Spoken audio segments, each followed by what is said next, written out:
I'm Al Sutherland with your Mesonet Weather Report. It's been a week of welcome rain across the state. Some areas had more rain than they wanted all at once, but fortunately even they avoided major flooding or injuries.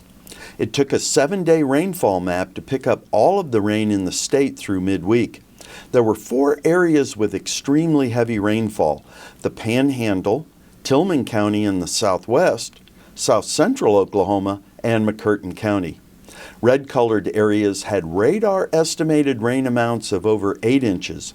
The orange-colored areas had more than 6 inches of rain. Light orange areas had more than 5 inches. Yellow areas had more than 4 inches. All of these rainfall totals were accumulations from April 13th through Wednesday afternoon, April 20th. In the higher rainfall areas, Idabel had the highest rain gauge total at 7 2/22 inches of rain. Tipton and Tillman County was second at 6 96 inches. The plus side on all of the rain was how extensive it was across the state. The blue areas with less than an inch were limited, and no Mesonet site recorded less than an inch of rain. Soil moisture has rebounded at a critical time for maturing wheat and canola crops. On a map of the 7-day change in fractional water index at 10 inches from April 13th to April 19th, we see a lot of dark green areas.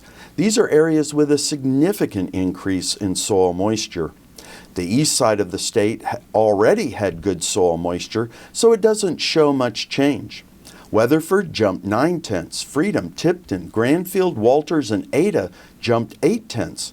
Those are big jumps in fractional water index that only goes from 0 dry to 1 wet. We can drill down to soil moisture changes at a single site with the Mesonet Soil Moisture Graph tool. A graph of the soil moisture at Freedom shows how dry the soil was at all levels. The red line is the Mesonet's 2-inch sensor, the orange line is the 10-inch sensor, and the green line the 24-inch soil moisture sensor. At Freedom over the last 30 days through midweek, all sensors were on the dry side below 4/10. With the rain, the red line showing 2-inch moisture and the orange line, the 10-inch moisture, both jumped from extremely dry to close to near saturation in just a few days. But the water never got to the 24-inch sensor, the green line. At El Reno, rainfall infiltrated down to all depths, wetting the 2-inch sensor 5 days before wetting the 10 and 24-inch depths. At the Walters Mesonet site, the 24-inch depth was already very wet, so there was just a slight tick up at the end. The 2-inch skyrocketed in just 2 days. At 10 inches, it took 6 days to max out.